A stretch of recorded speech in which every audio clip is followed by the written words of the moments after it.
مضامین قرآنی افضل مشکات کی زبانی پارہ نمبر 9۔ قرآن کریم کے 9ویں پارے کی ابتدا قال الملأ الذین استکبروا کے الفاظ سے ہوتی ہے۔ 9ویں پارے کا 3/4 حصہ سورہ اعراف پر مشتمل ہے، جبکہ آخری 1/4 حصہ سورہ انفال پر مبنی ہے۔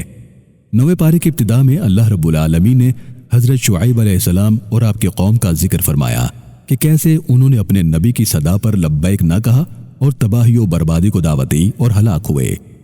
اسی پارے میں اللہ رب العالمین نے حضرت موسیٰ اور فرعون کا ذکر تفصیل سے کیا کہ کیسے فرعون کے دربار میں اس کے جادوگروں سے آپ کا مقابلہ ہوا۔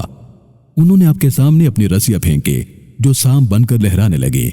پھر آپ نے اللہ کے حکم سے اپنا عصا زمین پر پھینکا تو پلک جھپکتے ہی میں وہ اژدہا بن گیا اور تمام سانپوں کو نگل گیا، جس پر تمام جادوگروں نے آپ پر ایمان لانے کا اعلان کر دیا اور اللہ وحدہ لا شریک کی بارگاہ میں سجدہ ریز ہو گئے۔ یوں حق کی فتح ہوئی، مگر فرعون نے آپ کی دعوت کو قبول نہ کیا اور حضرت موسیٰ علیہ السلام اور آپ کے قوم پر ظلم و ستم جاری رکھا۔ بالآخر حضرت موسیٰ علیہ السلام اپنی قوم کو لے کر وہاں سے ہجرت کر گئے۔ راستے میں سمندر آیا اور پیچھے فرعون اور اس کا لشکر۔ اللہ کے حکم سے آپ نے اپنا عصا سمندر کے پانی پر مارا تو 12 راستے بن گئے۔ آپ اور آپ کی قوم بحفاظت وہاں سے گزر گئے، جبکہ جب فرعون اور اس کا لشکر آپ کا تعاقب کرتے ہوئے سمندر کے درمیان پہنچے تو اللہ کے حکم سے پانی واپس اپنی اصلی حالت میں آ گیا اور یوں فرعون اور اس کا لشکر غرق ہو گئے۔ اللہ نے بنی اسرائیل کو فرعون سے نجات عطا کی۔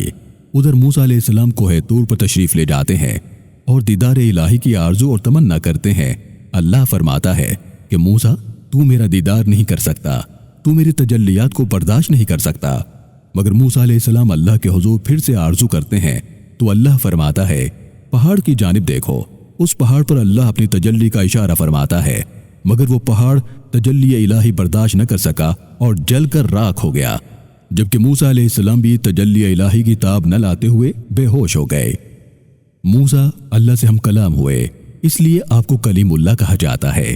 کوہ طور پر ہی آپ کو تورات عطا کی گئی، جس میں بنی اسرائیل کے لیے احکامات و تعلیمات دی گئیں۔ اسی پارے میں اللہ رب العالمین نے یہ بھی ذکر فرمایا کہ جب موسیٰ کوہ طور پر آئے تو اپنے پیچھے اپنے بھائی ہارون کو قوم کی رہنمائی کے لیے چھوڑ آئے، مگر انہوں نے بچڑا بنا کر اس کی پوجا شروع کر دی اور ہارون علیہ السلام کی ایک نہ سنی۔ جب موسیٰ علیہ السلام واپس آئے تو اپنی قوم کو بچڑے کی پوجا کرتے دیکھ کر اپنے بھائی ہارون پر ناراض ہوئے، مگر انہوں نے کہا کہ میرے بھائی مجھ پر ناراض نہ ہوئے، انہوں نے میری ایک نہ سنی۔ حضرت موسیٰ علیہ السلام اپنے قوم کے 70 سرکردہ لوگوں کو لے کر کوہ سینا پر جاتے ہیں اور اس جرم کی اللہ کے حضور معافی کے طلبگار ہوتے ہیں۔ اسی پارے میں اللہ رب العالمین اس کا بھی ذکر فرماتا ہے کہ بنی اسرائیل کے 12 قبیلے تھے۔ پانی کمیاب ہوا تو انہوں نے حضرت موسیٰ علیہ السلام سے درخواست کی کہ اللہ سے پانی طلب کریں۔ حضرت موسیٰ علیہ السلام نے اللہ کے حکم سے ایک پتھر پر اپنا عصا مارا تو 12 چشمے پھوٹ پڑے۔ اس کے علاوہ اللہ نے بنی اسرائیل پر اپنی نعمتیں من و سلوہ کی صورت میں نازل فرمائی، مگر بنی اسرائیل خدا کے نافرمان ہی رہے۔ اللہ نے ان کے لیے یوم سبت یعنی ہفتے کے دن کو شکار سے منع کیا، مگر وہ باز نہ آئے تو اللہ نے سزا کے طور پر انہیں بندر بنا دیا۔ یہود کے لیے اللہ تعالیٰ نے عتاب سنایا کہ قیامت تک یہ بھٹکتے رہیں گے اور ان پر ظالم حکمران مسلط رہیں گے۔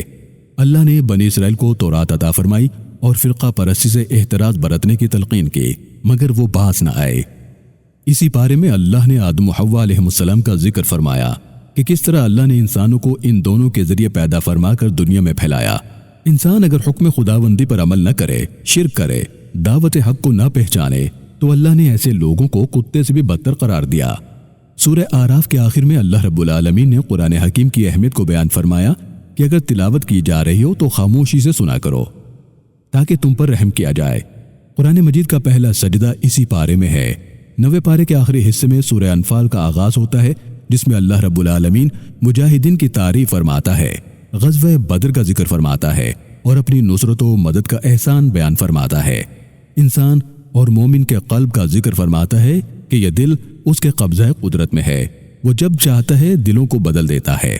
اللہ رب العالمین سے دعا ہے کہ اللہ تعالی ہم سب کو قرآن حکیم کو سمجھنے کی توفیق عطا فرمائے، آمین۔